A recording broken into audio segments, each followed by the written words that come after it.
Veíamos imágenes impresionantes del robot, el robot Da Vinci, precisamente aquí ya platicando con el doctor José Manuel Mier Odriozola, que es especialista en cáncer de pulmón y también en cirugía robótica. Bienvenido, doctor, me da muchísimo gusto recibirte nuevamente en Código Salud. Las imágenes son impresionantes. Yo ya he tenido la oportunidad de estar en un quirófano y ver cómo operan ustedes.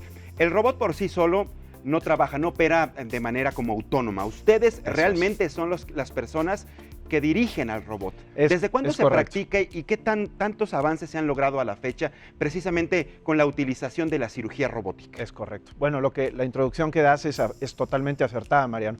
Nosotros empezamos el programa de cirugía robótica torácica en el país hace 2 años. En julio del 2017 se hizo la primera cirugía.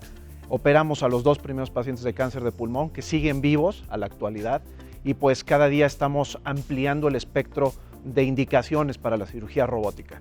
Hoy en día ya no solo estamos operando cáncer de pulmón, sino que estamos haciendo ya cirugía pulmonar benigna, ¿sí? Como bulas o alguna otra cosa, biopsias, pero la estamos empleando ya en cirugías mucho más grandes, por ejemplo, en cirugía esofágica, cáncer de esófago, cáncer de tiroides, tumores del mediastino, incluso cirugía cardíaca. Entonces, cada vez la cirugía robótica está abrazando un mayor número de indicaciones. Ahora, la historia de la cirugía robótica ya tiene varios años en el mundo, no es algo necesariamente reciente, ni siquiera en México, porque incluso ya en nuestro país se comenzó a hacer cirugía robótica con específicamente el Da Vinci, que es conocido a nivel mundial, que a ustedes los asiste de una manera muy importante. Algunos robots tienen 2 brazos, incluso hay Da Vinci ya está con 4 o 6 brazos. Corrígeme si esto no es cierto. ¿Cómo ha sido la evolución precisamente y cómo les ha facilitado a ustedes, los especialistas, pues la vida en el quirófano? Así es.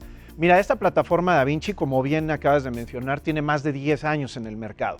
Se empezó utilizando primeramente en cirugía urológica, ginecológica, pasó después a cirugía general y una de las especialidades que nos sumamos más recientemente, como te digo, hace 2 años, fue la cirugía de tórax. ¿Por qué nos ayuda tanto? Porque a través de pequeñas incisiones, los robots que tenemos en México, hay 2 plataformas, que es la SI y la XI, ambas tienen 4 brazos, de tal suerte que tú puedes introducir a través de ella una cámara de video y a través de esos otros 3 brazos puedes hacer la cirugía. Tiene grandísimas ventajas. Por ejemplo, el sistema de óptica tú puedes ver en tercera dimensión, en alta definición y aumentar tu objetivo quirúrgico por 3 en tamaño. Entonces, una estructura que pueda tener 2-3 milímetros la puedes ver mucho más grande y más en detalle. En cuanto a instrumentación, los instrumentos son muy pequeños. Pueden llegar a lugares muy recónditos donde incluso el dedo de un cirujano podría ser torpe, podría ser demasiado grande. ¿Y el robot lo hace, digamos, un poquito más preciso? Lo hace súper preciso. Súper preciso. No solo, cuando tú estás operando desde la consola, el robot tiene la capacidad de un filtrado de movimientos. Es decir, si por ejemplo tu mano tiembla un poco o haces un movimiento torpe, que es más brusco, el robot lo va a filtrar, no lo va a reconocer y no lo va a reproducir en el enfermo. Esto está padrísimo, porque si, por ejemplo, entendemos que ustedes tienen que tener una precisión, pero bárbara. Exacto. Bárbara. Aún así, cuando el robot inmediatamente detecta que hay una alteración en tu movimiento, por ejemplo, no la reconoce y no la hace. Y no reproduce ese movimiento. Hasta que tú la corriges como especialista, como el humano que eres. Así es. Qué impresionante es. Qué bueno que todo esto se ha logrado llegar a un avance tan importante, sobre todo cirugías de padecimientos que nunca nos hubiéramos imaginado, doctor, que un robot iba a asistir. Pues mira, lo que es, por ejemplo, un cáncer pulmonar. Son cirugías muy grandes.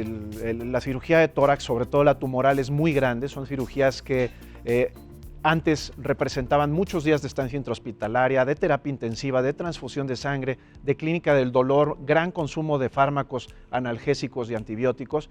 Y hoy en día yo te puedo decir que, por ejemplo, el promedio de estancia intrahospitalaria de nuestros servicios es de 2.4 días. O sea, un enfermo que llega y le quitas medio pulmón o le quitas el esófago y está 2,5, 3 días como mucho. Entonces, esto evidentemente pues es un avance tremendo que juega en favor de nuestros pacientes, ¿no? Dime una cosa, doctor, ¿es cierto que ustedes cuando se están preparando, incluso ya lo hacen las universidades a nivel mundial, incluso en nuestro país tengo entendido, y algunos centros hospitalarios, tanto públicos como privados, van preparando a sus especialistas en áreas específicas? ¿Qué tan cierto es que utilizan videojuegos como los que se tienen en casa, donde hay competencias, los gamers, por ejemplo, que para ellos es algo meramente por entretenimiento? ustedes quizá por entretenimiento, pero también como entrenamiento. ¿Es cierto?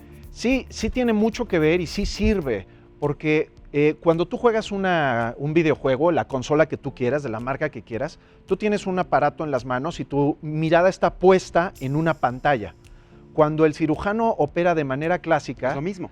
Está viendo sus manos. De la manera clásica. De la clásica. Claro. El cirujano está viendo sus manos. Y también se asisten ya de algunas pantallas, ¿no? Sí. Pero aquí el hecho de que tú te acostumbres desde muy joven a tener la mirada en un sitio y las manos en otro, eso tarde o temprano, para un cirujano que se dedique a hacer mínima invasión, cirugía robótica, es súper útil. Es como cuando uno aprende a manejar. Primero está como uno atento al volante y a la palanca de velocidades. Exactamente. Ya después nuestra mirada está al frente. Sí. Y el resto de los movimientos son en automático. Sí, ¿Algo así sucede con la cirugía robótica? Totalmente. Y además te vas educando de otras maneras. Porque, por ejemplo, una de las cosas que se pierde en el robot es el tacto. El cirujano clásico toca el órgano, lo acaricia, lo aprieta, etcétera, ¿sí? Tú en el robot no tienes el tacto.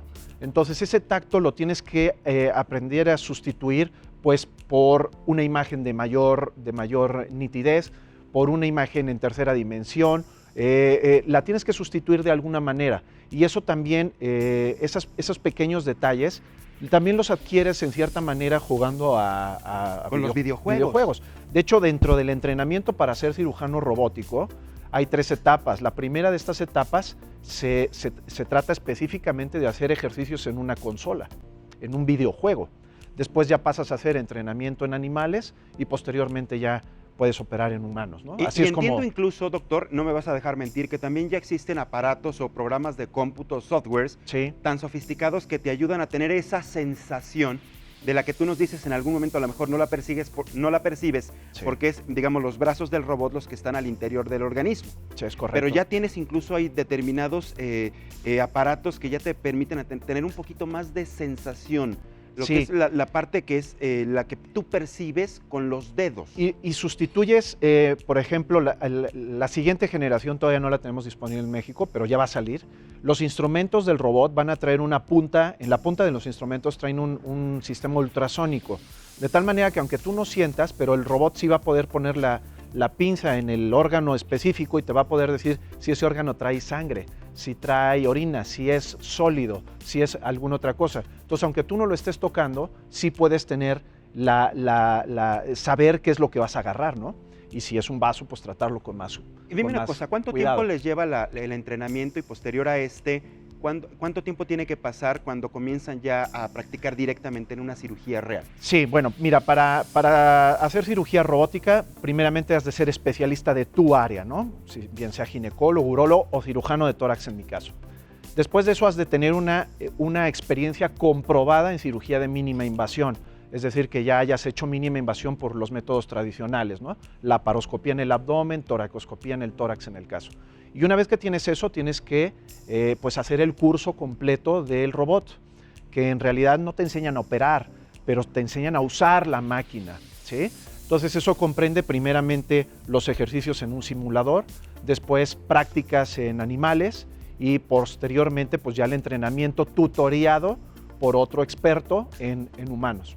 Entonces todo esto generalmente pues depende ahora sí que la curva de aprendizaje de cada quien, pero va entre 4 y 8 meses. 4 y 8 meses, sí. Es relativamente rápido. Relativamente rápido, te digo, pero ya tienes que ser especialista de tu área y ser cirujano de mínima invasión en tu área. Y dime una cosa, ¿se convierte en algo complicado al principio, después ya facilitador? Digo, entendemos que la cirugía robótica lo que ayuda a ustedes es disminuir los tiempos en el quirófano, disminuir los tiempos postoperatorios, ya nos confirmabas que incluso personas que pasaban 15, 20 días en el hospital, ahora son 2, a lo mucho 3. Disminuyes muchísimo, por ejemplo, el sangrado quirúrgico, ¿no? O sea, por ejemplo, yo te puedo dar un ejemplo específico del cáncer de pulmón. Cuando tú quitas 1/3 de pulmón, del lado derecho, por ejemplo, una cirugía perfectamente bien hecha por mínima invasión, sangra aproximadamente unos 150 a 200 mililitros, que en realidad, para que la gente se haga una idea, es como la mitad de esta taza. La mitad de la taza. Es poco, en realidad es poco. Pues con el robot, cuando operamos con el robot, esto se reduce a unos 30, 40 mililitros. Estamos hablando de 2 jeringas, ¿sí? Entonces, el ahorro, por ejemplo, en sangre, la disminución de necesidad de transfusiones sanguíneas, pues es una cosa tremenda. El que tu movimiento y disección sea más precisa, inflama menos los tejidos. Entonces, por lo tanto, hay una reacción inflamatoria posquirúrgica mucho menor. Por lo tanto, menos consumo de antiinflamatorios, de analgésicos, etc. O sea, casi, yo diría que casi en todas las áreas por donde quieras examinar la cirugía robótica, representa un beneficio. Y ahora, no se trata de que estés tú solo con el robot en una cirugía. Sí. Sigues estando asistido por un equipo multidisciplinario, tienes enfermeras. Así es. Es todo. Finalmente hay un trabajo de equipo. En realidad es que es una herramienta más, no es un sustituto de nadie. El robot es una herramienta más en beneficio del paciente, en beneficio de los médicos, pero no sustituye a nadie. Hoy por hoy, y no creo que esto esté muy lejos, hoy por hoy no es sustituto de nadie, pero llegará a serlo, ¿eh? O sea, a mí no me cabe... ¿A quién vas a sustituir? Al cirujano. Al cirujano como tal. Yo les puedo decir con toda certeza y con conocimiento del tema que en unos 10, 15, 20 años, así como entra un coche en una ensambladora y los robots mecánicos le van poniendo las tuercas, los tornillos, etcétera. ¿De verdad? Así se van a operar los enfermos en Porque unos estarías años. hablando de que está en riesgo tu propia chamba, doctor. No, en realidad no, porque lo que va a suceder es lo siguiente, Mariano. El cirujano lo que va a hacer es dictarle una bitácora quirúrgica a un robot. O sea, como un previo, como Exacto. programar al robot. Exactamente. Entonces, tú lo que vas a hacer es dictarle una bitácora quirúrgica que el robot va a ejecutar. Y tú de todas maneras vas a estar pendiente. Efectivamente. Vas a estar ahí presente. Exactamente. Porque puede darse el caso de que tú le dictes una bitácora quirúrgica que a lo mejor el robot reconozca como anómala. Entonces el robot en ese momento se va a detener y va a decir, no, es que aquí no debería yo de cortar, por ejemplo. Entonces tú, el cirujano, su trabajo va a ser reconfigurar esa bitácora quirúrgica. Eso no estamos muy lejos. De hecho, ya hay plataformas quirúrgicas donde tú puedes subir, por ejemplo, el tumor de tu paciente, ¿no? Por ejemplo, aquí un tumor del pulmón. Y como en el Facebook que le picas a la carita de tu amigo y te dice el nombre de tu amigo, tú en esa pantalla ya puedes picarle y te va a decir tumor, bronquio, vena, arteria, nervio. O sea, va a identificar exactamente lo que estás tocando. Entonces, bajo ese esquema, tú vas a dictarle la bitácora quirúrgica. Y si tú le dictas, córtale por aquí, pero el robot ve que eso es una arteria, se va a detener, te va a decir, no, aquí no debo de cortar. Entonces, el trabajo del cirujano será reconfigurarlo. Claro, finalmente estamos ante una tecnología de gran avance, en donde sí las decisiones las toma finalmente el especialista, el humano. Así es. Y la precisión como tal y la operación del mismo, pues la hace el robot como tal. Así va a ser. Es otra gran ventaja, por ejemplo, de la plataforma quirúrgica es que le alarga la vida al cirujano. O sea, por ejemplo, especialidades de mucha precisión como cirugía de tórax, cirugía cardíaca, neurocirugía, etcétera, que son cirugías muy, muy, muy precisas, los cirujanos tienen una vida útil. Cuando ya te empieza a fallar la vista o el pulso o las piernas te salen varices de tantos años que llevas parado, etcétera, el que tú puedas operar en una consola sentado con una visión perfecta alarga también la vida de los cirujanos. Esta parte qué bueno que la tocas porque siempre enfocamos todas nuestras baterías a los pacientes y está muy bien, finalmente la salud es para los pacientes, pero pocas veces nos detenemos a preocuparnos y a preguntarnos si a los médicos también les duele algo, si les preocupa algo, si se estresan. Cuando tú estás, por ejemplo, en una cirugía tradicional, ¿tienes el mismo nivel de estrés, preocupación por tu paciente que si lo haces con un robot asistiéndote? En realidad, y ahora que hemos pasado esta curva de aprendizaje, yo te diría que tuve más preocupación de no tener a mi enfermo al lado y estar sentado a 8 metros de él, ¿no? Una vez que ya superas ese miedo de no estar al costado de tu enfermo, hoy en día me siento más seguro cuando estoy en la consola que cuando estoy operando de la manera tradicional. Pero sin duda, la tecnología también está al servicio de los cirujanos. Como dices, siempre estamos a favor del enfermo, por supuesto, es lo número uno, pero también hay que cuidar al cirujano. Si al paciente le va bien, al cirujano también y viceversa. Entonces, los cirujanos, aquí nuestros colegas, cuando cumples ya unos años, pues vas teniendo varices en las piernas, problemas de ergonomía, de tener todo el día los hombros en tensión. Y eso es una cuestión física. Claro. Pero también yo me imagino que Sí. llega un momento en que incluso hasta te cansas mentalmente. Digo, Tienes te muchas. concentras tan... No sé cuántas cirugías haces a la semana, doctor. Pues tenemos a veces 5, 6, 7, a veces más, a veces Parecerán menos. pocas, parecerán muchas, Pero son tu de nivel muchas de horas. concentración, Claro. tu nivel de estrés, porque sí han de manejar un nivel de estrés Muy importante, alto, porque muy en alto. tus manos está la vida de alguien. Es que esto es una de las cosas que yo a veces se lo transmito a mis amigos, a la familia. Me dicen, es que yo les digo, tú no sabes lo que es cuando le estás rascando la arteria pulmonar o la aorta o la Ay, vena cava claro, a un paciente. Porque claro. si tú tienes un accidente ahí, una arteria de este calibre son arterias que tienen 3, 4 centímetros de diámetro, el enfermo se vacía en 2 minutos. O sea, en 2 minutos pierde toda la sangre que tiene. Entonces, tienes que hacer las cosas con suma concentración y con sumo cuidado, porque va pues la vida de un enfermo de por medio. Sí, ¿no? definitivamente. Y comentarle a la gente que nos está viendo a través de la transmisión en nuestros canales tradicionales y además en las redes sociales que la cirugía robótica ya es una realidad en nuestro país, que se hace tanto en la iniciativa privada, en los hospitales privados, como en los hospitales públicos. Es correcto. No estamos lejos de que esto, híjole, es que nos están contando historias de otro planeta o ciencia Sí. ficción. No, es una realidad la cirugía robótica en México. Así es, esto no es de que venga para no sé cuándo, no. Ya desde hace unos cuantos años está en México. Es más, hay más robots en los hospitales públicos que en los privados, hoy en día, de tal suerte que yo siempre le digo a la gente, esta tecnología debe estar al alcance de todo el mundo. De todo el mundo. Cuando un enfermo tiene una indicación particular y requiere de una cirugía que se puede hacer con la mejor tecnología, no se le debe de ofrecer otra cosa.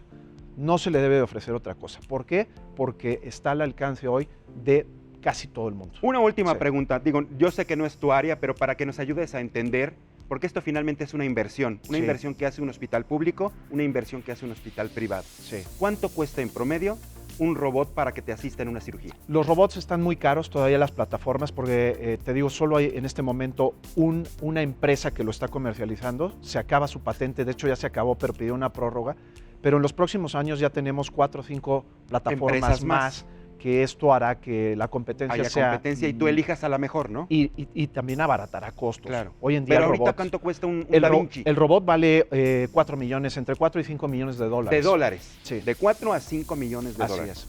Así es. Importantísimo. Pues bueno, esto Sí. no tiene por qué encarecer, por ejemplo, una cirugía en un hospital privado o extender algún tipo de beneficios en un hospital Mira, público. yo como le digo a la gente, al principio todo es caro, o sea, cuando salió los CDs eran más caros que los cassettes, cuando salió la videocasetera era más cara que las películas Claro. previas, y todo cuando va avanzando se va abaratando. Entonces el internet era carísimo hace 10 años, hoy en día está disponible para todo el mundo. Entonces sí, en este momento es un poco más cara que la tecnología que veníamos utilizando, Pero son muchos los beneficios. pero son muchos y en los siguientes años Esto va estará a disminuir, equiparado. definitivamente. Sí. Pues, doctor, muchísimas gracias por haber estado con nosotros estos minutos en Código Salud. Importante lo que nos vienes a platicar.